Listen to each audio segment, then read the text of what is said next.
Welcome to the WRC podcast. I'm your host, Katrina Marie, and you're in the right place. Here at the Well-Rounded Counselor podcast, what you can expect is to learn, shift your thinking, and gain personal and professional growth. And if you have not yet done so, hit that subscribe button so you never miss another podcast episode. The conversation starts now.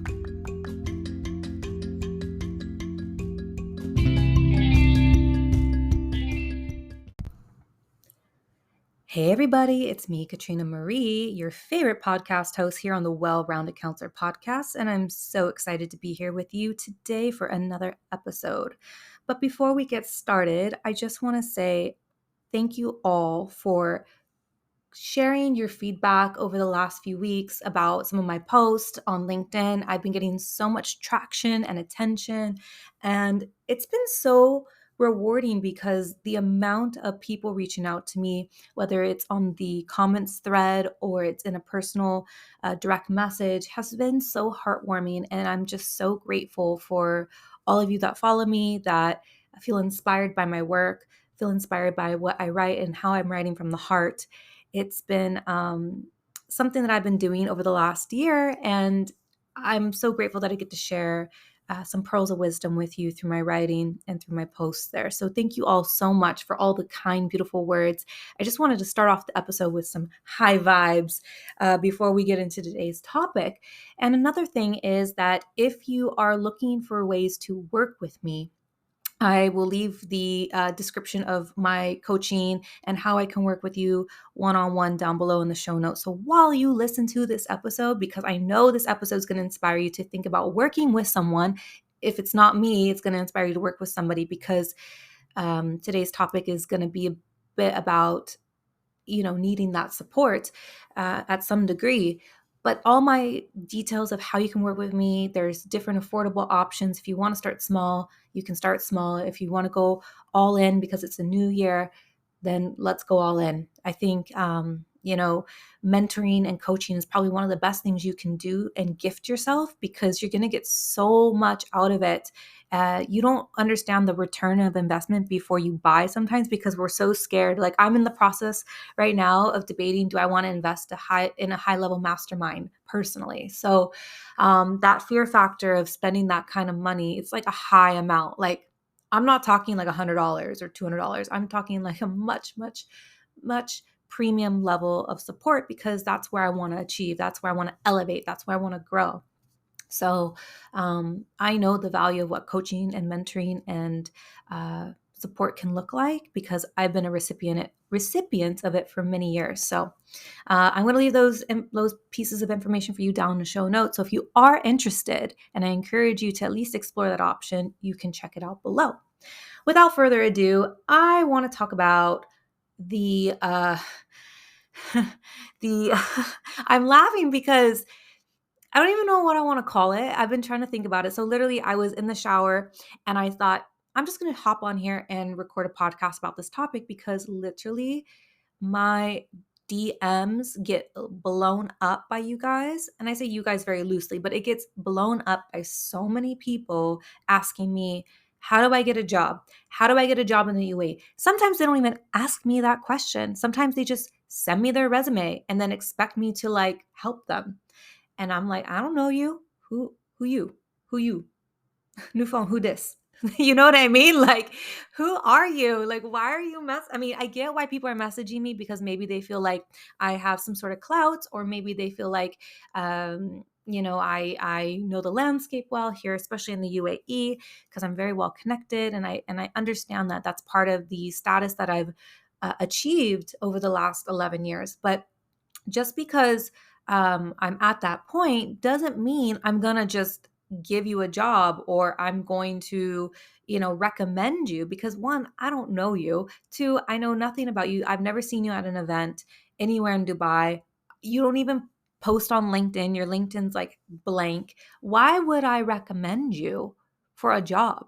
Why would I even think about helping you when you're not putting in the effort, right, to help yourself? So it's like you're barely doing the bare minimum, but then you expect people to support you and give you the grand buffet for free. So no, it doesn't work like that. So I want to talk a little bit about how you can get a counselor job, not only in the UAE, but in general, and the approach to take, a professional approach to take that will help you in the long run. Because many of us, as we know it at the time of this recording, at the time of this publishing, it is recruitment season. So let's think about what next year is going to look like for you. Are you going to stay in the same job? Are you thinking about making a career change? Are you thinking about making a change in a school or a different country?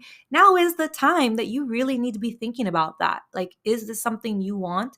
If you are, you need to get really serious about it, and you need to think about the different steps and what it involves. So let's talk about it, right? So the first thing I want to talk about, especially if you're looking for a job maybe here in the UAE or in the Gulf, I know many countries, if you are particularly like a US citizen or, a person that doesn't live in their home country and you want to go work abroad, you need to have the education and the certification necessary. Okay? Most roles in a counseling or school position require some sort of master's degree or degree related in counseling or something of that matter, educational leadership, something, even a teaching degree, a teaching background, something that's going to help qualify you so you are even looked at in the application pool. Okay, you need to ensure that your academic qualifications, they align with also the country's requirements. I was about to say UAE, but the country's requirements that you're looking at. Let's just use the UAE as an example because this is where I'm at. You need to make sure that you are looking at equivalency requirements. You need to make sure that you're looking at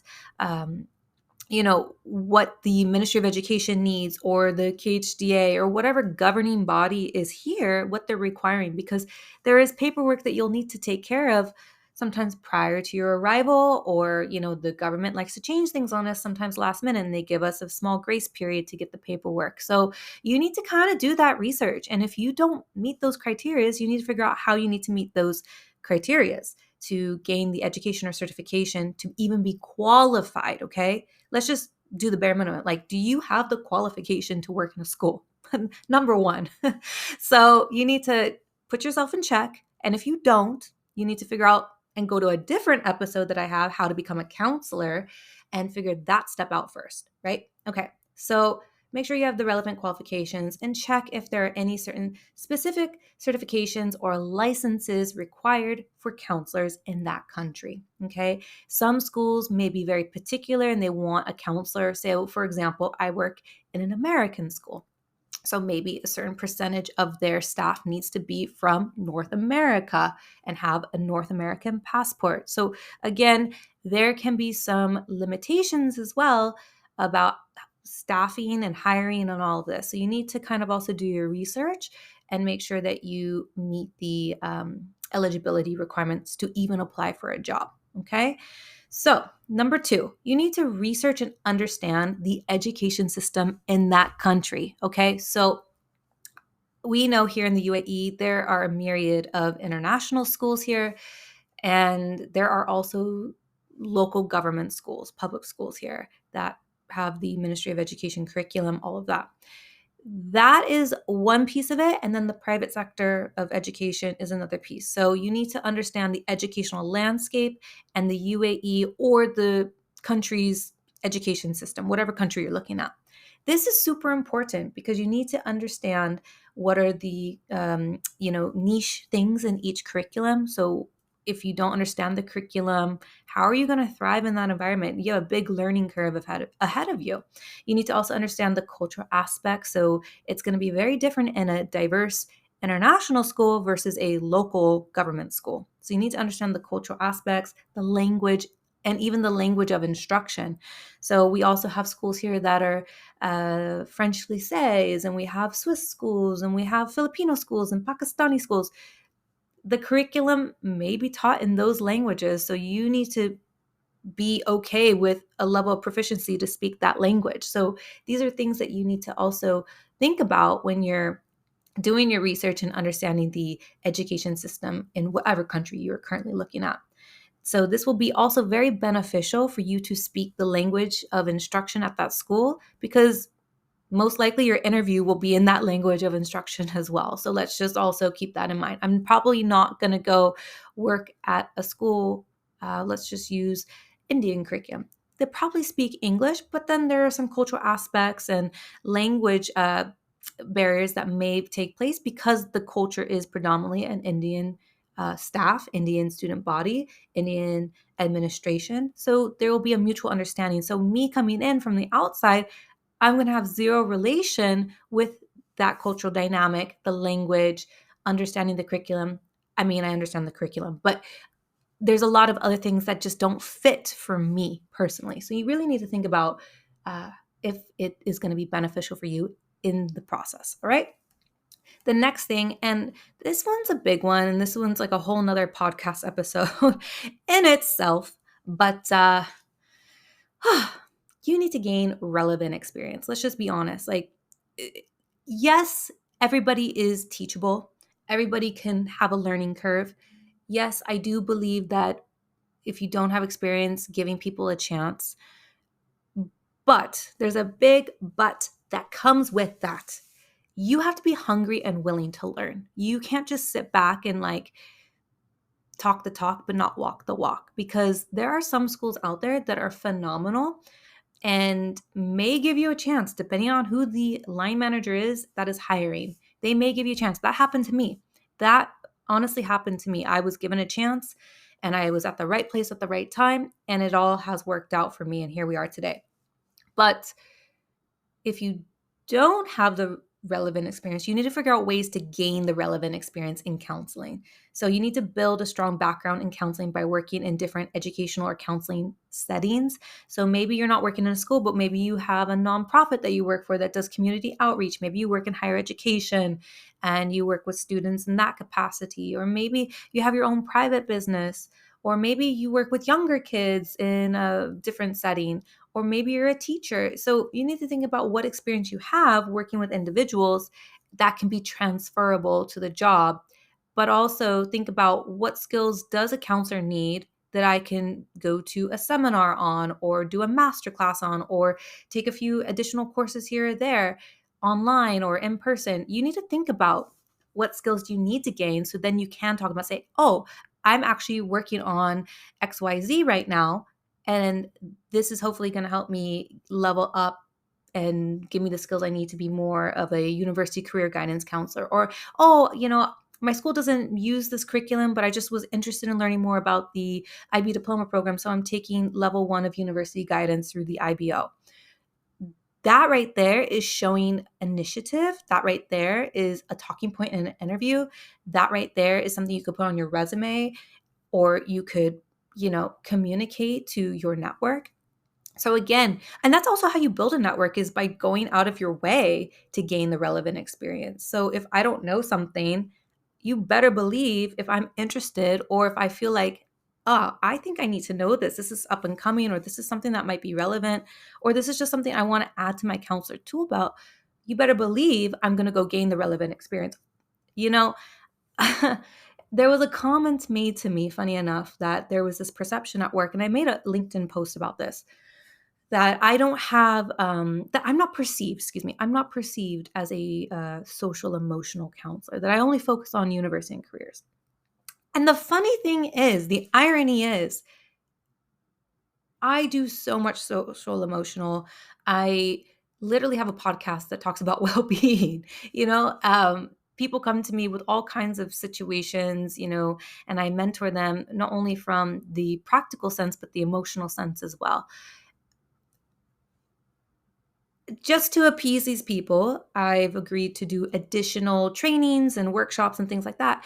And I'm so glad I did it, because it reinforced everything I already knew and I'm already doing. So there you go. So again, sometimes doing things to just gain relevant experience or refresh your experience can also be beneficial. So I highly recommend maybe refreshing your skills as well. You're never too better than anybody, right? So the next one I want to talk about is network and connect, network and connect, network and connect. You need to network and connect with people. You will not believe how many times, like I said, people just slide into my DMs on LinkedIn and they send me their resume and just say, ma'am, if you have a job, please let me know. I'm sorry, who are you? I have no idea who you are. Yeah, maybe we're a connection. but I don't know you. It's not like you are standing out and gaining attention. It's not like, oh my gosh, like I've met you at 5 different events, at the networking dinners and conferences. No, I have no clue who you are. I cannot vouch for your credibility. I cannot vouch for your skill set. If you are not networking and connecting with other professionals in a professional way where people actually know you, why would people go out of their way for you? Like, that just does not make sense.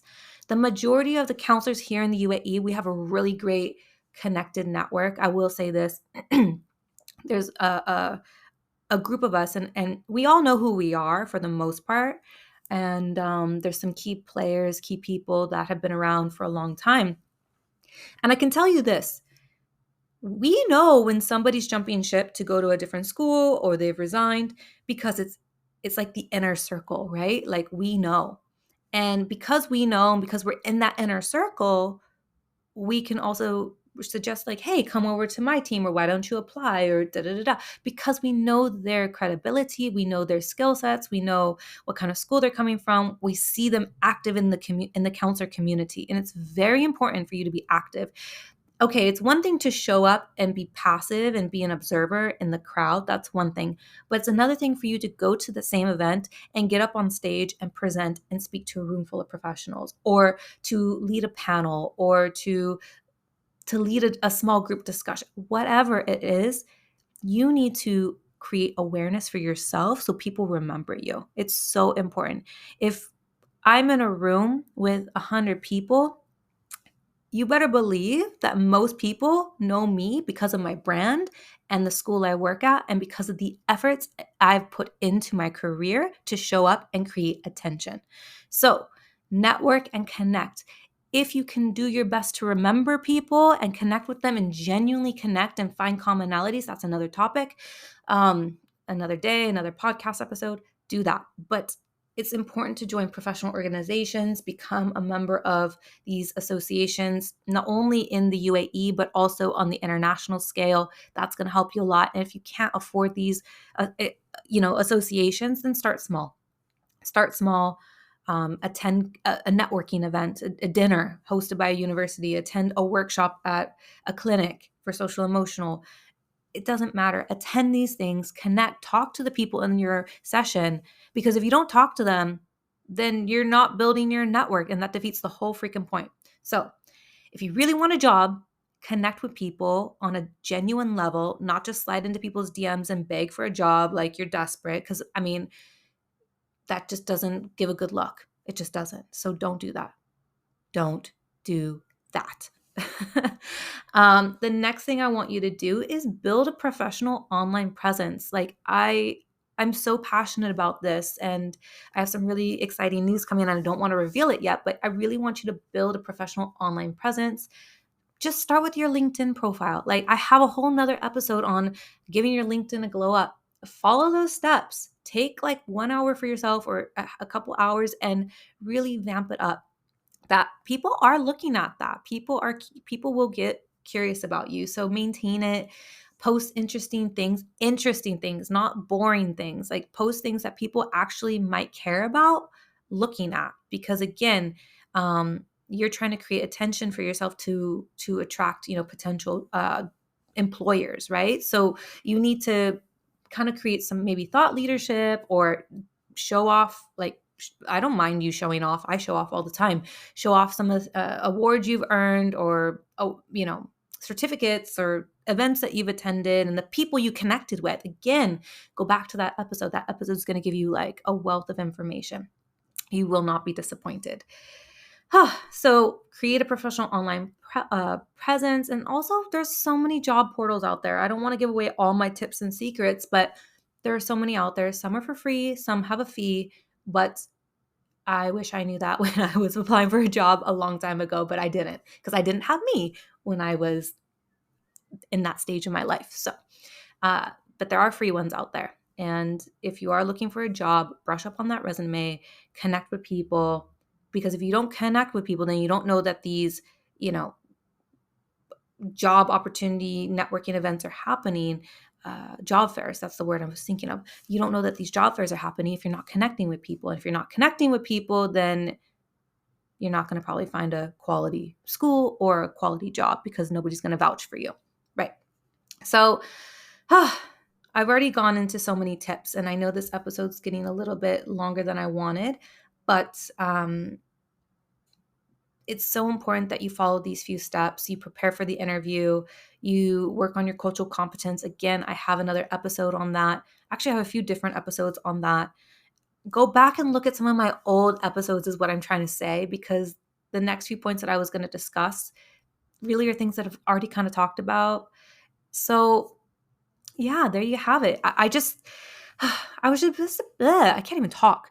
I was just a bit annoyed because so many people just ask me, how do I get a job? Ma'am, can you help me get a job? Do you know of any openings? Do you know of any openings? Do you know of any openings? Yeah, I do. I do, but that doesn't mean that I'm going to recommend you because I don't know who you are. And if I don't know who you are, then why should I go out of my way to recommend you for anything? I mean, that's just silly. Like, that doesn't make sense to me. But if you are somebody who is making waves and is a mover and a shaker, and I see you out and about in the community, not only in the UAE community, but also maybe at a fly-in or CIS or IACA, if I see you at places and we've connected not once, twice, maybe 3, 4, 5, 6, a myriad of times, okay, then yeah, I can vouch for you because I know that you are serious and that you are constantly elevating and up-leveling your skills and you're a go-getter. This is what top schools want. They want go-getters. They want people that are willing to roll up their sleeves. They want people who are, are willing to learn and to grow and, give back to a community. So if you're that person, I mean, there's so many things I want to say, but I want to save some of it for maybe this very particular thing that I'm planning. So yeah, this is how you look for a job, people. That's all I want to say. And yes, if you haven't noticed, I'm kind of in a sassy mood today. I'm nearly done reading almost 1,000 applications, university applications for a top tier school. I'm tired. It's late when I'm recording this. And yeah, but I wanted to record it because it was on my mind. It was fresh. And I just wanted to talk to you guys about it and have a really helpful episode for you, especially in the thick of hiring season. It really is hiring season. So if you are looking for a job, now is the time. If you wait till April, May, June, July, August, it's slim pickings out there, people. It's slim pickings. Trust me. I've seen what kind of people they hire at that point in the hiring season, and it ain't pretty. Okay. All right, everybody. If you are looking for some level of support, like I said, you can connect with me down below in my show notes. I'll leave the link of how you can work with me. We do email coaching. We could do a one-on-one call. If you just want to get started with my ebook, that's a great way. There are so many testimonials. Oh my God, people. There are so many great testimonials. Please check them out if you're on the fence about anything, but you will not be disappointed working with me. I will get you the results that you hopefully are looking to achieve. And as long as you put in the work, that's really what it comes down to. Like, I'm just the facilitator, but you really got to do the footwork. So enough said. All right, everybody, much love, and I'll catch you guys all on the next episode.